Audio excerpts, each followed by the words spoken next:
Olá, eu sou Isabel de Albuquerque e esse é o nosso Behavioral Compliance Talks, BC Talks, um espaço livre e informal que eu e os meus amigos Gabriel Cabral e Renato Capanema idealizamos para conversarmos sobre como as ciências comportamentais podem auxiliar os nossos programas de compliance a serem ainda mais efetivos. E hoje a nossa conversa vai ser sobre treinamentos. Quem nunca enfrentou alguma dificuldade para engajar os colaboradores para participarem dos treinamentos de ética e compliance? Para prender a atenção desses colaboradores durante os treinamentos? Bom, as ciências comportamentais elas podem ajudar a tornar os nossos treinamentos de ética e compliance mais interessantes, mais práticos, mais úteis também para os nossos colaboradores. E são vários os fatores que influenciam, como, por exemplo, a duração das sessões, né? Que tal a gente tentar dividir uma sessão longa em várias sessões mais curtas, eventualmente os exercícios também, que tal a gente passar esses exercícios pouco a pouco ao longo do treinamento, ao invés de deixar tudo para o final. O sistema de pontuação também, que já tem sido muito utilizado por nós profissionais de compliance, também pode ser bem interessante, né? Mas desde que a gente tenha um cuidado de não criar uma distância muito grande entre os primeiros colocados e os últimos colocados, né, para que esses últimos colocados não fiquem desmotivados, não percam o interesse no treinamento. Então a gente deixar para o final das atividades, né, aqueles que valem mais pontos, aquelas atividades que valem mais pontos. Então são várias as sugestões, né, tem outras também interessantes, como as atividades de antecipação, né, eventualmente a gente tentar antecipar aquelas situações de tentação, né, fazendo algumas simulações interativas que levem os colaboradores a experimentar por alguns momentos, viver aquela situação real, né, em que eles são tentados a cometer algum desvio ético. E, recentemente, nós tivemos aqui a oportunidade de conhecer a experiência da Patrícia Godoy, né, sobre um treinamento muito interessante que ela deu. A Patrícia já atua na área há mais de 10 anos, ela é mãe de um adolescente, de 2 gatos lindos também, adora viajar e tem muito para dividir com a gente hoje sobre esse case dela que ela viveu ao longo dessa trajetória rica, né, no compliance. Então, Patrícia, muito obrigada. Muito bem-vinda ao nosso VC Talks. É uma alegria imensa para a gente ter você aqui hoje. Então, conta um pouquinho para a gente como é que foi esse seu case de sucesso e sobre talvez alguns eventuais desafios comportamentais que você enfrentou ao longo do caminho, seja antes do treinamento, durante ou depois. Muito bom, muito obrigada por me dar essa oportunidade aqui, porque, como eu tinha comentado com vocês antes, quando eu li o livro de vocês, né, o Muitos, a primeira sensação que eu tive era tudo que eu via na prática, só faltava ler escrito baseado em estudos científicos, né? E é exatamente isso, na verdade, essa experiência prática minha, eu acho que caminhou para a gente cada vez buscar mais treinamentos que fizessem com que as pessoas se engajassem, né? E se engajassem de uma maneira positiva, porque treinamento pode ser algo muito chato, mas também pode ser algo muito legal. E a gente, né, a gente lida com, principalmente na pandemia, né, depois que a gente começou a trabalhar quase que 100% remoto, a gente lida com uma competitividade muito grande ali entre as atividades, né? Tem atividade de tudo quanto é tipo nas empresas e na vida de cada um também. Então, o que a gente quis foi fazer alguma coisa que as pessoas quisessem participar. Então, acho que o primeiro ponto foi o contexto, né?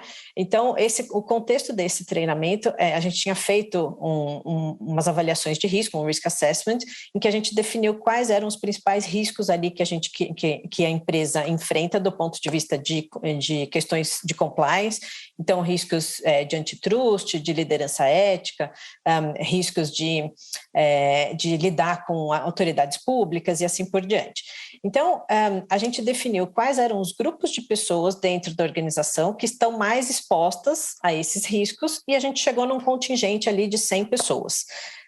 E aí a ideia era fazer algumas sessões com essas 100 pessoas para a gente poder reforçar o que a empresa espera de cada um desses colaboradores, independentemente do nível hierárquico, né? A gente focou nas atividades que as pessoas fazem.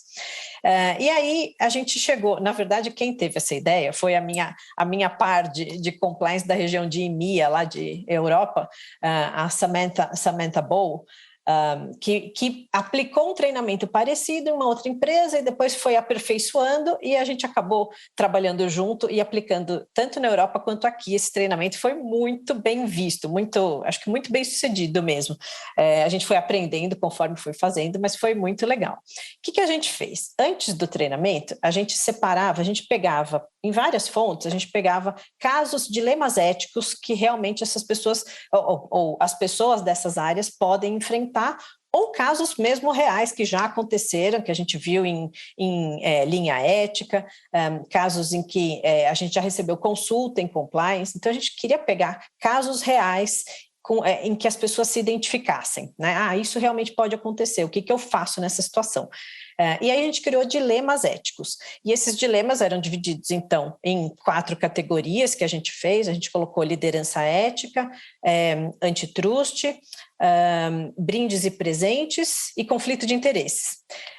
Que é conflito de interesse é um grande tema que eu acho que a gente pode explorar muito ainda, precisa explorar muito nas empresas, né? E aí a gente separou, então fez dilemas baseados divididos nesses 4 grupos, e em cada treinamento a gente fazia 2 perguntas para cada grupo, para cada uma dessas categorias, e atribuía pontos. Então, vamos supor, conflito de interesses tem lá 200 pontos ou 400 pontos. Não necessariamente o caso de 400 pontos era um caso mais complexo. A gente deixava isso como parte da competição do jogo ali para as pessoas fazerem. Então, como é que era o treinamento? A gente chamava cerca de 20 pessoas para cada treinamento, a gente marcou várias sessões. Selecionava 20 pessoas de níveis hierárquicos diferentes e de áreas diferentes dentre essas, né? E aí a gente fazia esses grupos de 20 pessoas, analisava exatamente o histórico de cada um ali, quem que ia participar, tentava montar os grupos de maneira a ficar interessante, com o que a gente conhecia também de quem fala mais, quem fala menos, etc. E aí a gente montava esses grupos. Então, dos 20 que a gente chamava, vamos supor que participassem 14, mais ou menos, que era o que acontecia, por causa de questões de agenda mesmo, né? Então, aí a gente pegava essas 14 pessoas, então, aliás, essas 20 pessoas que recebiam o convite, também recebiam um formulário em que a gente perguntava algumas coisas a mais da pessoa. Então, eram 2, 3 perguntas, nada mais do que isso, mas perguntava artista predileto, ou personalidade, ou em que indústria a pessoa já tinha trabalhado antes, perguntas bem abertas, né? E dos 14 lá que confirmavam, virava e mexia, a gente tinha 2, 3 pessoas que respondiam ao formulário prévio. Mas tudo bem, a gente já pegava esses casos e a gente aplicava os dilemas éticos colocando as pessoas nominalmente que iam participar do treinamento. E a gente viu que isso fez toda a diferença, porque as pessoas se identificavam ali. Quando a pessoa ouvia o nome dela citado ali no exemplo, ela prestava mais atenção, o outro colega prestava mais atenção e assim vai. Aí chegava no treinamento, então a gente explicava quais iam ser as regras, e as regras tem esse painel aqui com as categorias de perguntas e a pontuação, né? Dois nívees de pontuação por pergunta. A gente vai apresentar na verdade, a gente vai dividir vocês em 2 grupos, que a gente mostrava quem estava em qual grupo, a gente dividia. A gente mostrava quem estava em qual grupo, e aí a gente definia também um capitão ou capitã por grupo para fazer as perguntas. Então, quando a gente dividia esses grupos, a gente falava assim, olha, o grupo A e grupo B. Grupo A, escolhendo uma pergunta. Aí a pessoa, o capitão lá ou a capitã iam lá e escolhiam, eu quero conflito de interesses por 400 pontos. Aí a gente apresentava o case. Todo mundo participando até aí, estava todo mundo na sala de Zoom, né? A gente fazia por Zoom.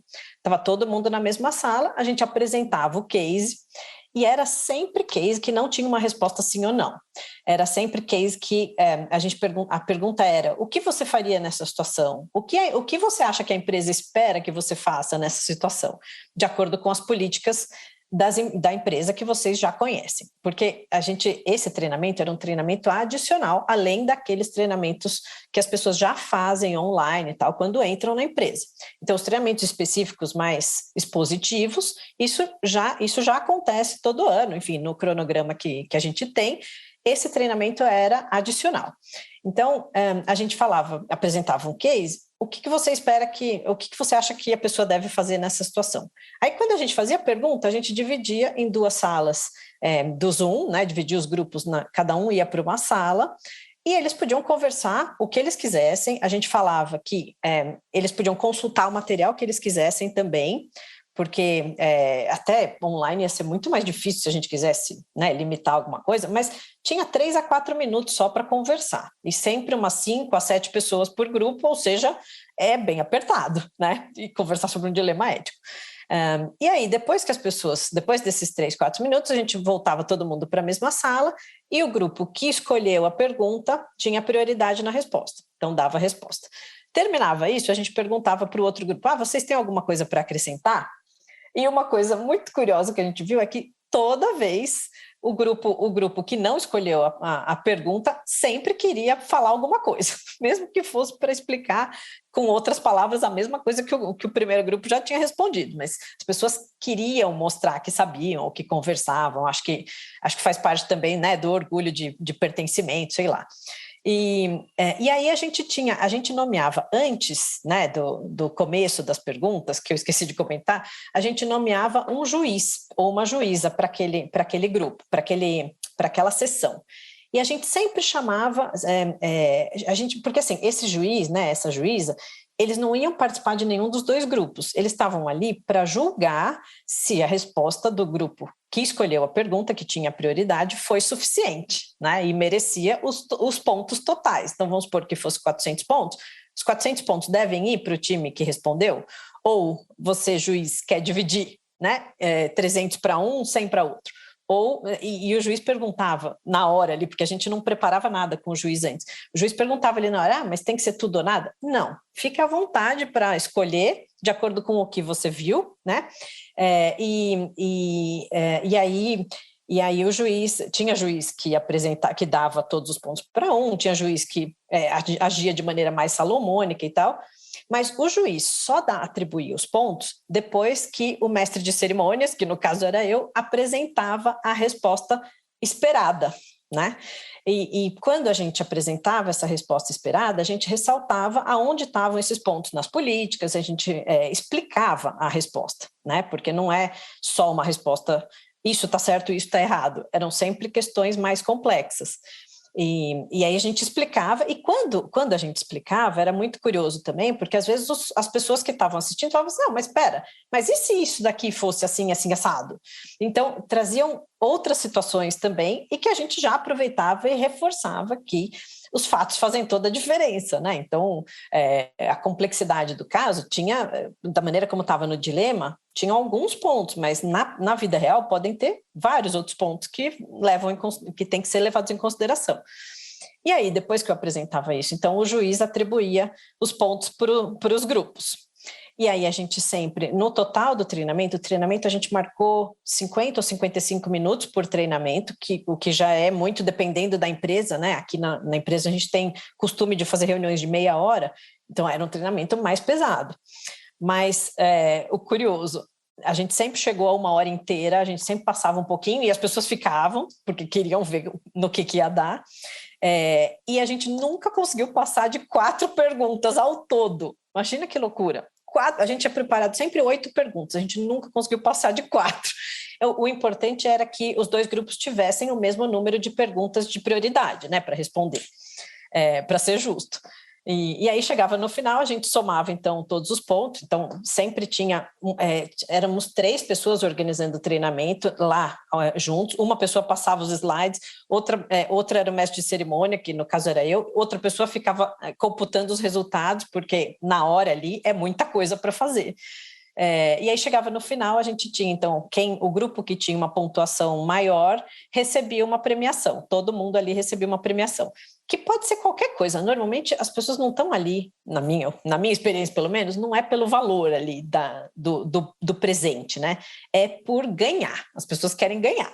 Então, nesse caso, a gente acabou dando créditos de Uber Eats para as pessoas pedirem comida, e o valor nem era tão relevante, mas as pessoas gostavam, porque depois as pessoas podiam marcar de fazer um happy hour virtual usando aqueles créditos, enfim, cada um fez o que quis depois, né? Mas aí, terminando o treinamento, a gente mandava também um e-mail com uma espécie de uma pesquisa de satisfação. E assim, a gente teve muita gente, muito mais gente do que em outros treinamentos, respondendo a pesquisa, o que eu achei ótimo, que já é um bom sinal. Mas, além disso, das pessoas que responderam, acima de 97% deram nota 5 estrelas para o treinamento, que é o máximo, né? Vai de 1 a 5. Então, a gente ficou muito satisfeito, porque em uma das perguntas, a gente também dando nota de 1 a 5, a gente perguntava se a pessoa se sentia mais capacitada para lidar com as situações da vida real depois desse treinamento, comparativamente a outros treinamentos. E quase todo mundo respondeu também nota 5 para isso, quer dizer, concorda com a afirmação, né? Que era o objetivo maior. Então, assim, eu acho que várias coisas ajudaram para esse treinamento ser super bem sucedido, e a gente vai repetir e tal, mas eu acho que o objetivo foi 100% atingido de engajamento. Patrícia, que exemplo, que case maravilhoso, né? Para alguém que estuda ciências comportamentais, é quase um parque de diversão, né? Estava aqui pensando em várias variáveis, né? Tipo a pontuação, a competição, né? A questão da premiação final. Tem tanta coisa interessante, né, junta. Eu queria fazer um comentário específico sobre um ponto, né? Você comentou o seguinte, ó, não tem uma parte expositiva. Essa parte fica em outros momentos, né? Uma atividade complementar. Perfeito, né? Não é algo assim disruptivo, que quer mudar, inventar a roda, né? É realmente uma coisa para ser útil, né?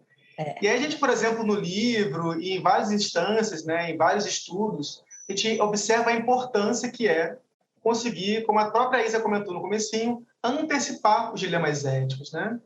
E a minha pergunta é nesse ponto. Primeiro, né, se as pessoas acharam isso estranho, esquisito, acharam muito diferente demais, uma coisa muito realmente disruptiva mesmo, né? Ou se elas acharam isso natural, tranquilo e aceitável. E o segundo ponto, um pouquinho como você falou no final, é se de fato você depois, né, talvez em off, em conversas, percebeu que esse tipo de comunicação foi útil para as pessoas, né? Que elas realmente utilizaram aquilo no dia a dia. Talvez alguém comentou, olha, aquela situação, passei por ela hoje de manhã parecido, mas eu consegui utilizar aquele conhecimento prático. Por aí. Obrigado. Imagina, não, realmente eu acho que trabalhando em empresa de tecnologia, né, a gente tem que ser meio disruptivo mesmo. Eu acho que aí varia muito do mercado, né, da cultura empresarial, mas aqui a cultura é muito informal, muito disruptiva mesmo. Então, se a gente fosse trabalhar nos treinamentos padrão, eu acho que a gente conseguiria engajamento zero, ou virtualmente zero. Então, tinha que ser diferente.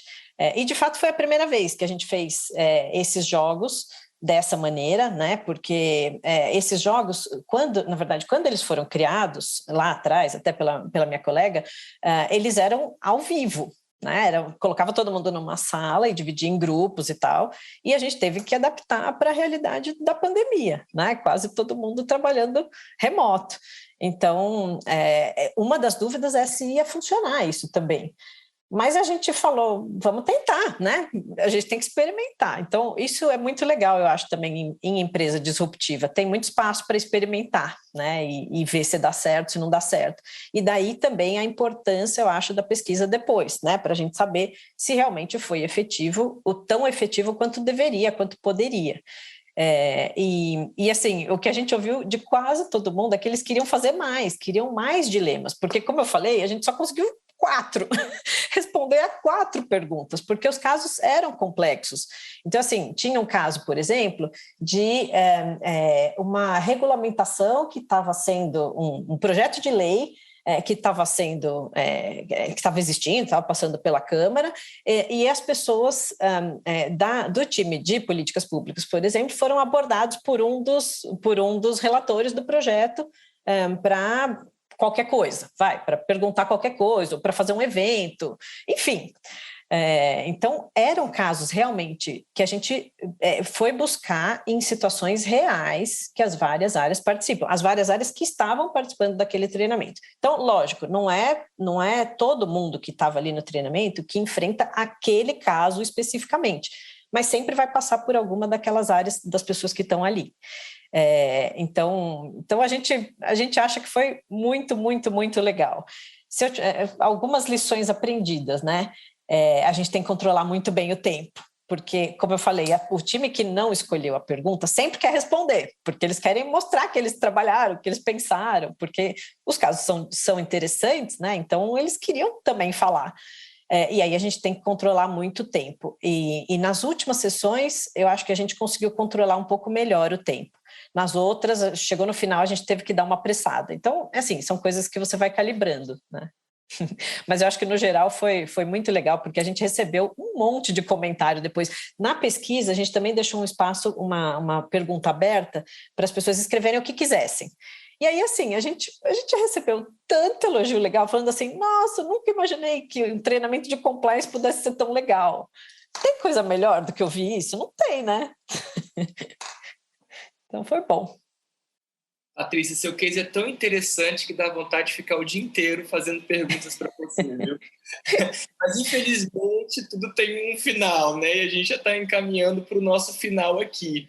E antes de parabenizá-la pela experiência, a gente ficou encantado com a experiência que foi feita, com o arrojo mesmo, fora da caixa, um pensar fora da caixa que nos encantou. A gente ficou muito feliz em compartilhar aqui. A gente quer deixar esse agradecimento expresso para você e dizer, do meu ponto de vista, o que mais me marcou foi essa criação do ambiente de confiança que vocês conseguiram, porque pensando num treinamento tradicional, alguém ensinando o que é certo para um conjunto de pessoas que estão ali ouvindo e pegando aquele conhecimento, né? E vocês foram para uma linha, assim, muito diferente, uma linha de não tem certo nem errado, dilemas, né, casos concretos, deixar as pessoas falarem, ao invés de falar e mostrar e dizer, enfim.